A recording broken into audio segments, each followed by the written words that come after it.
This feature presentation is presented to you by Feedpad Fitness QZ and your Dwayne Entertainment. Good day, Dwayne Entertainment. Joining us today is known for his resiliency and determination, or should I say a phoenix who rose from the ashes. He's a SEA Games veteran cyclist. To date, he has attended about 6 Southeast Asian Games editions and brought home several bronze medals in separate SEA Games editions. The unrivaled LBC Ronda Pilipinas back-to-back champion. He is also a, should I say, a winningest cyclist in terms of lap, ano? Arguably, the winningest cyclist in terms of lap wins. A former Navy team skipper. Siya po ngayon ay once again a member of the national cycling team since 2002. Introducing the Langkawi participant, wala pong iba kundi si John Paul Morales. Magandang araw sa iyo, John Paul. Magandang araw po, Sir Dwayne. Okay, kumusta naman ang mga ensayo ngayon ng Philippine or ng inyong team, ano? Kasi parang magkakahiwalay yata kayong ng ensayo, no? Opo. Sa ngayon, ano kami ngayon? Tapering na. Tapering, so bababa na yung level ng... bababa na. Bababa na yung level ng, kumbaga, endurance, ano, no? Endurance. Oo. Endurance practice. So, ito napansin namin, within Batangas and Cavite lang yata kayo nag-i-ensayo. So, ano ba to? May kahalintulad ba to sa mga terrain ng dadaanan nyo sa Langkawi? Sa pagkakalam ko, may pagkakaintulad siguro sa ahon lang. Okay. Katulad ng Cameron Island daw, sabi ni Kuya Henry Domingo, speed climb din naman daw yun. Again? Speed climb. Speed climb. Oh. Cameron Island. So, what do you mean pag speed climb na ganyan? Paki-explain nga sa ating mga entertainment viewers. Hindi naman siya gaanong matarik. In other words, parang undulating. Yung parang babawi lang, ganon. Tapos, oo. So, balita natin, first timers kayo nila Oranza, ikaw at si Jun Ray pagdating dito sa Tour de Langkawi, Tama ba yung na yan? Balita na yan? Apo. First time. Pero, hindi kayo first timers na makakalaban nyo na Asian counterparts. Tama ba, John Paul? Hindi naman po. Nakakalaban din namin yung mga ibang participant. Yung mga idols nyo, most probably, makakasalim, may kaka-join kayo sa kanila. Hindi ba kayo, kumbaga sa parang na-intimidate sa kanila? Given that this, yung sasalihan nyo Tour de Langkawi is just below the Pro Series. Hindi naman po, pero hindi naman din ako excited. Tama lang. Parang normal lang na. Excited naman ako maglaro syempre ng mga international. Yun lang, pero yung mga makalaban sila. Oo. Siguro kung mga ka-vintage na yan, kaisagan, mga ganun.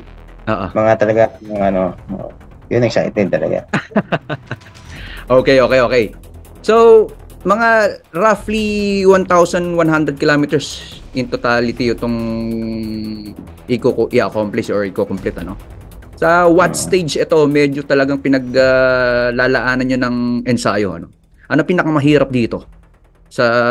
Of the 8 stages for this Langkawi edition? Kasi yung first 2, patag. Yung third, fourth, fifth, may ahon eh. Pero yung third talaga yung magkakaalaman. Pinaka-queen stage, in other words. Queen stage. At balita ako, natanggal yung isang stage yan, Anong stage yan? Supposedly sa stage 5 yan eh. Yung Genting pa? Genting. Genting. So, nabalitaan lang din natin yan, na supposedly na naka-schedule yan eh. So, hindi pa natin actually na-browse natin yung race route, kasi pero na na uliniaga natin na parang iniba yung ruta pagdating dyan. At saka Makita mo last yun, year. sir, sa Pro Cycling Stat, makikita mo. Oo. Search mo Okay. dun. Okay, John Paul, ano? Itong you've been a part of the national cycling team since 2002. Malaki bang, parang, alam mo, diyan ka na lumaki, nabuhay sa pagiging national cycling team member, ano? So, malaki bang advantage to na talagang, ito yung, kumbaga, masasabi natin pinaka highest competition na high level competition na yung masasalihan? Oo, sa ngayon Oo. Yan talaga yung pinaka highest competition kung masasalihan. Kasi nga ngayon pa medyo palabas na rin ako ng team. Kumbaga laging last ko na to. Kaya kumbaga ibubuhos ko lahat. So, okay, again. So, palabas ka ng team. Bagong ano yan, bagong balita yan. So, kailan ba magre-retiro? Kumbaga, siyempre naiisip ko na rin yun kasi matanda na nga. Oo. Pero hanggat alam ko pang kaya ko, siyempre, tuloy pa rin. Pero most probably, pinangarap mo rin ba mag-coach someday dito sa the same team na yung kinalahukan? Siguro pag gusto ko rin, pag binigyan ng pagkakataon, syempre gusto. Okay. Kasi yan ang buhay natin eh. Diyan ako umipot ang mundo ko eh. Masasabi natin may cycling drought dito sa Pilipinas, wala masyadong wala masyadong activity like yung mga before, may Letour, may LBJ, may mga big race na, no. So nagre-resort itong mga ibang cycling teams na mag-develop na lang ng developmental rider. So tama ba yung mga nangyayari ngayon at ibang mga riders natin nag-emigrate from the Philippines to the other countries like in the Middle East, specifically dito sa Dubai United Arab Emirates. May mga opportunity daw ngayon, talagang medyo, kumbaga iba, nag-aano na lang, naghanap ng opportunity abroad. Palagay mo, yun nga marami na rin kasi katulad yan, so nung nawala din sa Pilipinas, yung medyo humina rin ng basketball dito sa Pilipinas, medyo nagre-recruit sa Japan, di ba? Alam mo naman yon. So yung iba naman ngayon sa cycling, medyo nare-recruit na ng specifically itong Life Cycle Works. So minsan parang ang alam ko, nagre-recruit sila ng mga 3 months, So pero magandang opportunity rin to para sa mga ibang mga, pwede naman sigurong, hindi naman siguro sila for good doon, at magiging kahit papaano mas madadagdagan pa yung kanilang.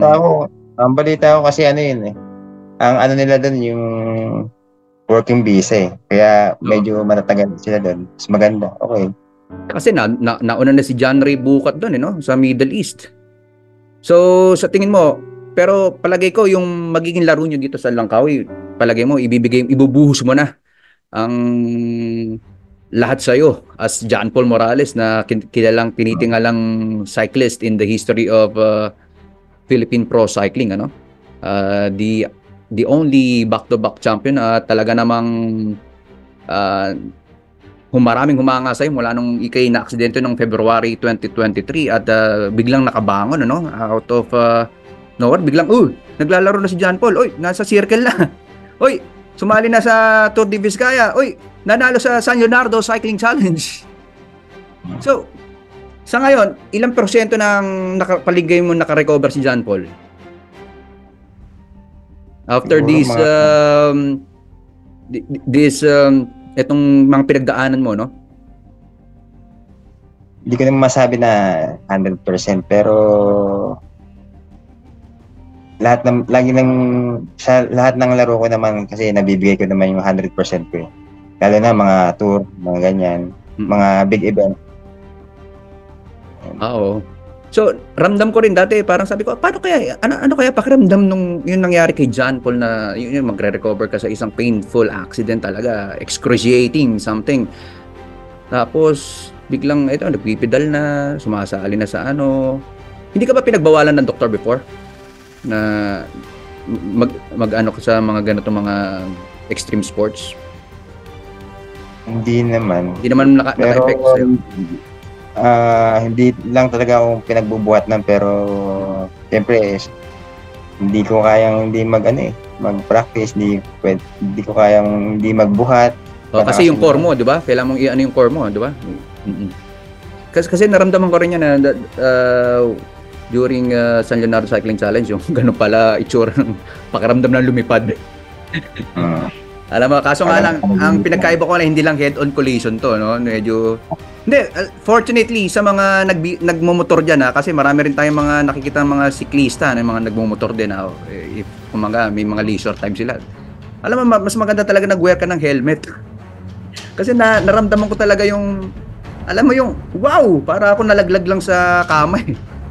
Kasi kung hindi, talagang alam mo, hindi ko alam kung kausap mo pa ako ngayon, ano. Kasi ka-part yan. Even yung mga nabibisikleta, kaya huwag nyo kakalimutan mag-wear ng helmet, talaga napaka safe. Kumbaga, for your safety purposes. So, ito, nakita natin, saan kayo sa particular? Balik tayo sa, sa practice nyo sa Tour de Langkawi, Saan kayo banda? Kasi balita ko, within na kayo sa mga ruta ng Puro Matabungkay, tama ba? Oo, kasi ini-inspire din ni coach yung mga maglalaro nga ng Matabungkay. Okay, Idol. Sparring partner na namin yung mga bata. So, balik po tayo sa history ni John Paul Morales, Kung maalala ko, in 2015, marami kang nasalihan doon, in 2015, like yung SEA Games, itong Asian Cycling Championships, LBC Ronda Pilipinas, halos muntik ka nang ma-qualify sa Olympic nung naging pangalawa ka dito, sa isang Iranian rider ba? Tama ba? Saan nga pala ginanap to? Sa Asian Cycling Championship na to? Na muntikan kang maging makasali sa Olympics, tama ba? Isang na lang, kung nakuha mo yung first, sure ka na para dito sa Olympics, tama ba? As luck would have niya, talagang hindi nakakuha ni John Paul, pumangalawa lang siya dito sa Iranian. Saka marami siyang katulad ng nasabi natin, isa sa mga talagang kumopo ng mga medalya dito sa SEA Games at lingid sa kalaman ng iba ay naging member din talaga ng Continental Team itong si John Paul Morales. Anong team ang kanyang sinalihan nun? John Paul? 7-Eleven. 7-Eleven. Recruited by? Lloyd Renante. Lloyd Renante, Ano mga sinalihan nyo before? Sa China, hindi ko alam. Pushao yan. Oo. Tsaka sa Isjaba, Indonesia. Okay, yan. Kaya nga, kasi kung magtatanong, yung kung may experience ito sa pagiging Continental, ay siya po ay dating member din ng 7-Eleven kasi even before talagang nag-i-import itong 7-Eleven ng mga different members para sa kanilang team, para sa siguro to beef up their team, Katulad dito, hindi naman lingid sa kalaman ng iba na coming from 7-Eleven, ay coming from Excellent, ay nirecruit na si Joshua Pascual and others, So, by the way, before we conclude this interview with John Paul Morales, kailan ba kayo aalis dito sa Pilipinas, Kailan ang biyahe nyo patungo sa Malaysia? Sa 26 na po. Sa 26. So, magre-recon ride pa ba kayo doon? Time permits? Okay. Most probably, some part kayo magre-recon? Yeah, sa first lap. Sa first stage? First stage. Hindi nyo na-recon yung third stage? Genting. Kung malapit. Baka malayo eh. Hindi namin alam eh. By the way, first time mo ba sa Malaysia? In case, dito sa bansang ito? Regardless kung mag-join ka na lang. Non-trackstar ako. Non-trackstar ka. Kaso within a, ka lang, velodrome or something, Tama ba? Okay, parting words. Wala ka bang pasasalamatan, John Paul Morales? Ay, yung mga supporters ko, yan. tsaka si Sir Chaos, tsaka si coach namin, tsaka manager namin, si General Bilira. Okay, again on Dwayne Entertainment YouTube channel, of course, the SEA Games veteran cyclists, and of course the unrivaled LBC Ronda Pilipinas, a member of the national cycling team since 2022, and arguably the winningest cyclist in terms of lap wins, John Paul Morales. This is Dwayne Badwa for Dwayne Entertainment. Ronda Pilipinas 2020. Gumana, po si Dwayne Badwa.